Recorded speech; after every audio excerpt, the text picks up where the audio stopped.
पिछले एपिसोड में हमने देखा था कि वांग और तैंग अब भी आपस में एक दूसरे का पीछा कर रहे होते हैं और पीछा करते हुए वो सभी किसी खतरनाक जंगल के अंदर पहुंच गए होते हैं, जहां आने के बाद जैसे पहले वो बेले वांग को पकड़ रही थी उसी तरह से वो बेले अब तैंग को भी पकड़ना शुरू कर देती है। लेकिन वो अपनी पावर का इस्तेमाल करते हुए उनसे बचने की कोशिश कर रहा होता है, लेकिन वो उन बेले से बच जाता है। तभी वहाँ पर एक दूसरा मॉन्स्टर आ जाता है जो अब उसका पीछा करने लग गया था। अब वो तो कितनी भी पावर का इस्तेमाल कर ले चाहे तैंग उसके अटैक से बचते जा रहा होता है और बार बार उसी के ऊपर अटैक करने की कोशिश कर रहा होता है। जिसके बाद यहाँ से ये एपिसोड शुरू होता है। तो इस एपिसोड की शुरुआत में तैंग उस मॉन्स्टर से बचकर भाग रहा होता है, लेकिन वो काफी दूर भागकर निकल आ जाता इस उम्मीद में कि अब वो मॉन्स्टर उसका पीछा नहीं करेगा। तब उसके सामने वांग आकर खड़ा हो जाता है जो उससे कहता है, क्या हुआ, थक गए क्या? अब और भागने का मन नहीं कर रहा है? तुम यहाँ से कहीं पर भी बचकर नहीं जा सकते क्योंकि तुम्हारे सामने मैं खड़ा हूँ और तुम्हारे पीछे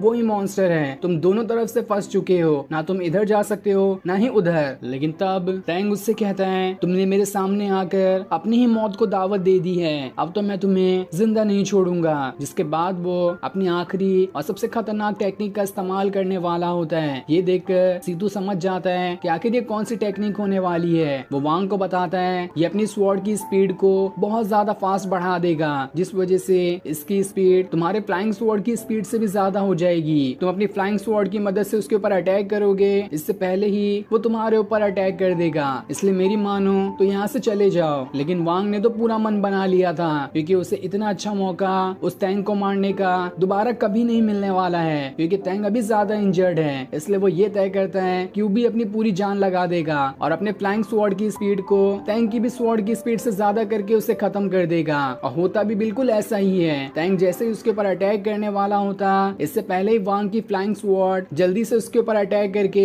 उसके आर पार निकल जाती है, जिस वजह से अब तैंग वहाँ पर मारा जा चुका था। और इस तरह से तैंग का यहाँ पर खेल खत्म हो जाता है। लेकिन उसके मरने के बाद भी उसकी वाली स्वॉर्ड वांग के ऊपर अटैक करने वाली होती है, लेकिन वो इस बार भी उसकी स्वॉर्ड के अटैक से बच जाता है। जिसके बाद वो तैंग की बॉडी के पास आता है और उसे भी अपनी पावर की मदद से गायब कर लेता है ताकि बाद में उसकी बॉडी का इस्तेमाल कर सके। लेकिन तभी वहाँ पर भागते हुए वो मॉन्स्टर आ जाता है जो तैंग का पीछा कर रहा था, लेकिन उसे तो तैंग कहीं पर भी दिखाई नहीं देता क्योंकि वो तो दुनिया से ही जा चुका है। ये देखकर वो एकदम गुस्सा हो जाता है कि इतने दिन बाद तो मुझे कोई खाने के लिए मिला था, लेकिन वो भी मेरे हाथ से निकल गया। दूसरी तरफ हम वांग को देखते हैं जो एक काफी सुंदर सी जगह पर आकर बैठ जाता है ताकि यहाँ पर वो आराम से अपना कल्टीवेशन कर सके। जिसके बाद वो सीतू से बातें करना शुरू कर देता है, जहाँ सीतू उससे कहता है, तुम तो मुझे बिल्कुल बेवकूफ दिखाई देते हो। तुमने कैसे सोच लिया कि तुम्हारी फ्लाइंग स्वॉर्ड टैंक की स्वॉर्ड से ज्यादा पावरफुल निकलेगी और जल्दी से उसके ऊपर अटैक कर देगी? अगर एक पल की भी चूक हुई होती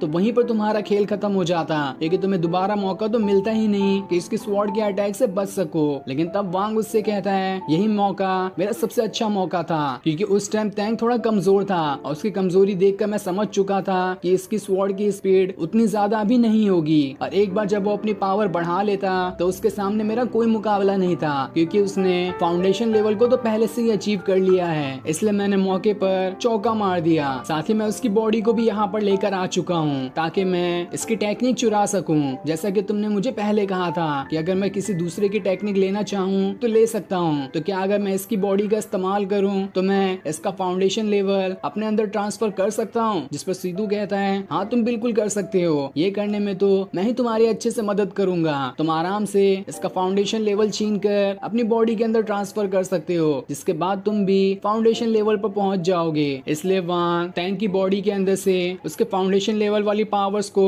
निकालने की कोशिश कर रहा होता है ताकि वो उसे अपने अंदर डाल सके। लेकिन जैसे जैसे वो उसकी बॉडी के अंदर से उसकी पावर्स को निकालने की कोशिश कर रहा होता है, वहाँ पर टैंक की बॉडी तो मर चुकी थी लेकिन उसकी सोल अब भी जिंदा होती है। वो वांग को धमकाते हुए कह रही होती है, अगर तुमने मेरी सोल को खत्म करने की कोशिश की तो देख लेना मेरे ग्रैंडपा तुम्हें जिंदा नहीं छोड़ेंगे। अगर अपनी जान की खैर चाहते हो तो मेरी सोल को डिस्ट्रॉय मत करो। लेकिन वांग तो सुनने से रहा। वो अपनी भी ब्लड फॉर्मेशन को बनाते हुए उसकी सोल को छीनने की कोशिश कर रहा होता है, क्योंकि फाउंडेशन लेवल वाली टेक्निक उसके सोल के अंदर ही मौजूद है और जब तक वो उसकी सोल नहीं लेगा तब तक के उसके पास वो टेक्निक ही नहीं आएगी। लेकिन तब टैंक के गले में जो लॉकेट होता है उसकी मदद से उसके ग्रैंडपा को मालूम पड़ जाता है कि किसी ने टैंक की जान ले ले ली है, उसकी बॉडी तो मर चुकी है, बस अभी उसकी सोल बाकी है, और अगर वो भी खत्म हो गई तो उसे दोबारा जिंदा करना बिल्कुल नामुमकिन हो जाएगा। इसलिए उसका ग्रैंडपा एकदम आग बबूला हो गया होता है। वो वहाँ पर एक पोर्टल बनाता है और उसके जरिए वांग से कह रहा होता है, तुमने मेरे पोते की बॉडी को खत्म कर दिया, इससे मुझे कोई फर्क नहीं पड़ता, लेकिन मैं चाहता हूँ कि तुम उसकी सोल को मुझे रिटर्न कर दो। इसके बदले में तुम्हारी जान बख्श दूंगा, क्योंकि ये मेरे परिवार की आखिरी निशानी है। इस टैंक के बाद मेरा परिवार में कोई भी नहीं है, तो चाहे कुछ भी हो जाए मैं टैंक को ऐसे मरने नहीं दे सकता। जिस पर वांग कहता है, इसे तो मरना ही था, इसने मेरे दोस्त की जान ले ली, उसके बाद मेरी भी जान लेने की कोशिश कर रहा था, तो आखिर मैं इसे जिंदा कैसे छोड़ सकता हूँ। जिसके बाद वो टैंक की सोल को भी डिस्ट्रॉय करने की कोशिश कर रहा होता है। ये देखकर तो उसका ग्रैंडपा एकदम ज्यादा गुस्सा हो रहा था, और उसके हाथ में जो लॉकेट होता है उसकी भी पावर्स खत्म होने लगती है, और जैसे टैंक की सोल खत्म होगी वो लॉकेट भी अपनी पूरी पावर्स खो देगा। वहीं वांग अपनी और ज्यादा पावर्स को बढ़ाते हुए पूरी तरह से टैंक की सोल को डिस्ट्रॉय करने की कोशिश कर रहा होता है, और जैसे वो अपनी पावर्स बढ़ाता है वैसे उसकी सोल डिस्ट्रॉय हो जाती है, जिस वजह से उसके ग्रैंडपा के हाथ में जो लॉकेट होता है वो अपनी पूरी पावर्स खो देता है। ये देखकर वो एकदम गुस्सा हो चुका था, और अब वो चाहे कुछ भी हो जाए वांग से अपना बदला लेना चाहता है। इसलिए वो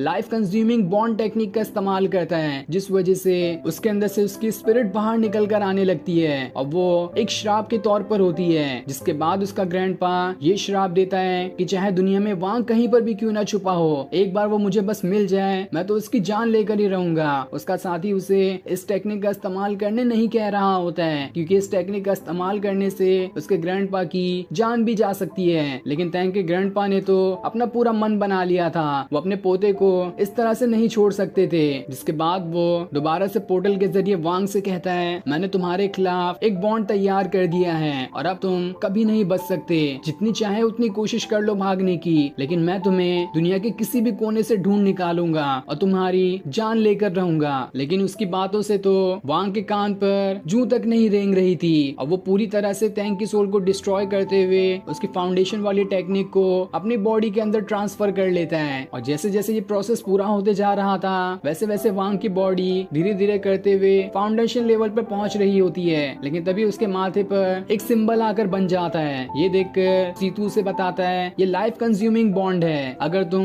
इस टैंक के ग्रैंडपा के आसपास कहीं पर भी पहुंचोगे वो 1 सेकंड के अंदर तुम्हारे पास पहुंच जाएगा। इसलिए चाहे कुछ भी हो जाए तुम्हें टैंक के ग्रैंडपा के आसपास नहीं जाना है, जितना उससे दूरी बनाकर रखोगे उतना ही ये बॉन्ड कमजोर होते जाएगा। लेकिन तुम्हें टेंशन लेने की कोई जरूरत नहीं है, जब तक मैं तुम्हारे साथ हूँ इस टैंक का ग्रैंडपा तुम्हारा बाल तक बांका नहीं कर सकता। तो अब तुम अपनी फाउंडेशन लेवल पे पहुंचने वाली टेक्निक को कंटिन्यू कर सकते हो। इसलिए वांग दोबारा से अपनी कल्टीवेशन को जारी रखता है, और इस बार जब वो अपना कल्टीवेशन करता है तो वो पूरी तरह से फाउंडेशन लेवल पर पहुंच चुका था, जिस वजह से उसके अंदर से बहुत ज्यादा बॉडी और बाहर निकल रहा होता है, जो कि देखने में काफी ज्यादा पावरफुल और अच्छा दिखाई दे रहा था। तब ये देखकर सीतू उससे कहता है, आखिरकार तुम फाउंडेशन लेवल पर पहुंच चुके हो, और अब तुम्हें यहाँ से यिनलैंड में जाना होगा, और वहाँ जाने के बाद तुम्हें yellow spring rising aperture technique को सीखना है, जो कि मैंने तुम्हें पहले सिखाने की कोशिश की थी। और इतना कहने के बाद वो वहाँ पर बेहोश हो जाता है। ये देखकर तो वांग भी हैरान था कि आखिर सीतू को क्या हो गया,